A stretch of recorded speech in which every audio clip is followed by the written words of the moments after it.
Otep à tous, bien-aimés frères et sœurs. Orano en difficulté. La France en difficulté financière. Orano risque, à cette allure, de déposer le bilan. Ah oui, Orano risque de déposer le bilan.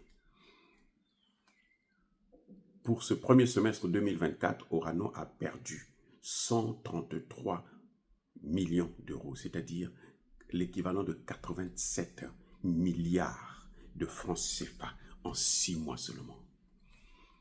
Et ça s'arrête pas. Ça ne fait que commencer.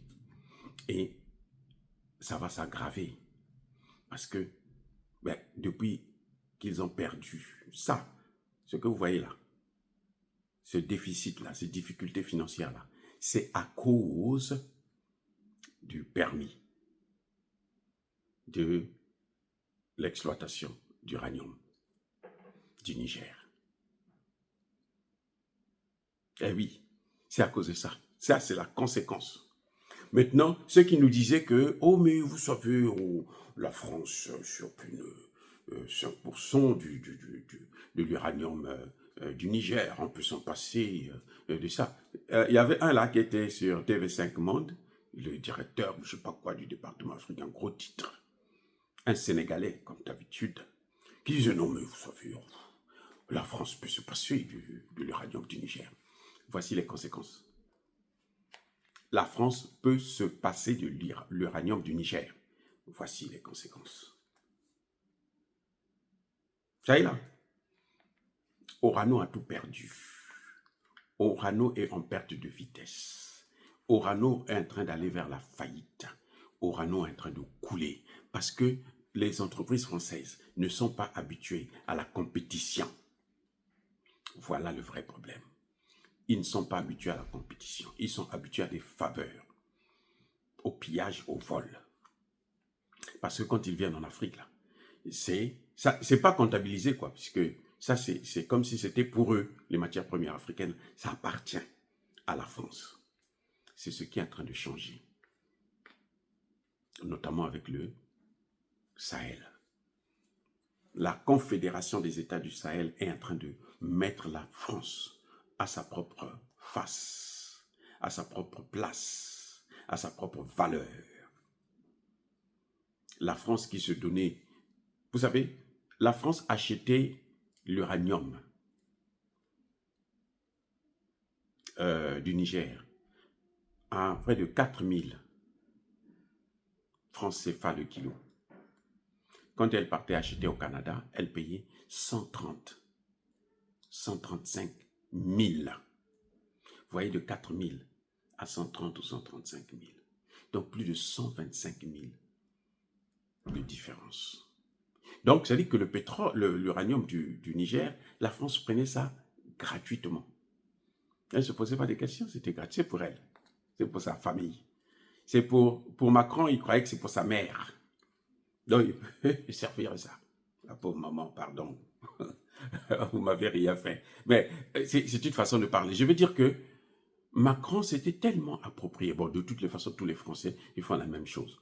Qu'ils soient au pouvoir ou qu'ils ne soient pas au pouvoir. Quand ils ne sont pas au pouvoir, là, parfois ils raisonnent. Dès qu'ils arrivent au pouvoir, là, parce que les intérêts français dépassent leur personnalité, contrairement à ce que les Africains pensent, les Africains font. On le voit, des intellectuels africains critiquer Dangote parce que il est attaqué par le gouvernement chinois, les Américains aussi derrière tout ça, et par Tinubu, le gouvernement du Nigeria lui-même. Donc, Dangote n'est pas un bon économiste, il n'a pas bien fait l'étude du marché. Dangote emploie des experts. Il paye des millions pour ces gens-là, parce qu'ils connaissent. Le problème, c'est que, malheureusement, vous savez, il est tombé sur un gouvernement qui n'est pas capable de protéger les siens. Même aux États-Unis, on protège toujours son investissement. Vous voyez, la France, pourquoi la France veut faire la guerre au Niger? Parce que la France continue à vouloir faire cette guerre. La France continue à faire pression au Nigeria pour que le Nigeria puisse lui ouvrir la porte. La France s'est installée au Bénin. La France s'installe en Côte d'Ivoire Parce que, vous savez quoi? Elle veut protéger des compagnies comme Orano, les multinationales françaises. C'est pour ça que la France se bat. Quand vous voyez Emmanuel Macron s'affoler là, ce n'est pas pour lui seulement. Ce n'est pas seulement pour les mondialistes, non.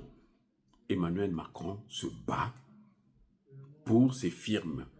Parce que ces firmes, c'est ce qui fait que ces firmes-là n'ont jamais fait la compétition. Contrairement à ce que les gens disent, non, bon, Dangote, en tant que businessman, devrait savoir que quand on rentre dans le pétrole, il y a la guerre du pétrole qui est là. Non. Les autres vont en guerre avec leurs États. La différence, c'est ça. Vous voyez, Orano va en guerre avec l'État. Tout ce que vous voyez, les chefs d'état-major qui décident de venir faire la guerre au Nigeria, et plutôt au Niger, c'est parce qu'ils veulent protéger les multinationales occidentales. Contrairement à ce que nous faisons avec les nôtres. Nous voulons les exposer, les écraser. Nous-mêmes, on les écrase à la demande des Occidentaux parce qu'ils ont donné de l'argent à quelques Nigériens qui sont, quelques Nigérians plutôt, qui sont dans le gouvernement, qui sont dans ceci. Alors il faut descendre Dangote. Il faut tout faire pour fermer la raffinerie de Dangote. Parce que si elle fonctionne, eh ben, eux, ils n'auront plus de place. Et l'Afrique va commencer à se développer. Parce que le développement de l'Afrique, là, ce n'est pas les Pougala qui vont vous développer l'Afrique, là. Non, cette théorie-là, il ne fout absolument rien. C'est un économiste de pacotille. Je le dis et j'assume mes mots. Ce n'est pas avec leur théorie-là que vous allez développer l'Afrique. Non. Il faut être réaliste. C'est ce que fait Dangote qui va développer l'Afrique. Dangote a eu un même combat au Sénégal. Et il avait gagné le combat. Maintenant, là, il est sur un combat. Et nous le soutenons. Il va gagner ce combat. Bref, je disais que ceux qui disaient que, bon, le Niger ne compte pas, ne pèse pas lourd, c'est pas grave, on peut oublier. C'est comme le CFA.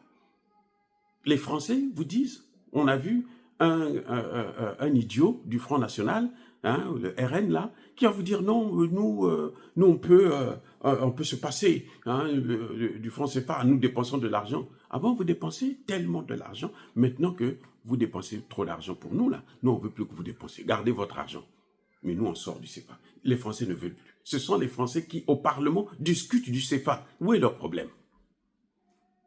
Bon, c'est vrai que nous avons des gouvernements bidons qui ont peur d'agir, qui ont peur de prendre leurs responsabilités. Ça, c'est un fait. Mais ce n'est pas pour autant qu'on va accuser les nôtres d'être responsables de ce que les Occidentaux nous imposent comme théorie. Non, c'est vrai, nous avons des gens qui ne sont pas assez courageux, malheureusement. Hein, on a vu avec Damiba, un militaire colonel qui vient, qui tombe dans le piège comme ça, qui n'est pas capable d'équiper son armée.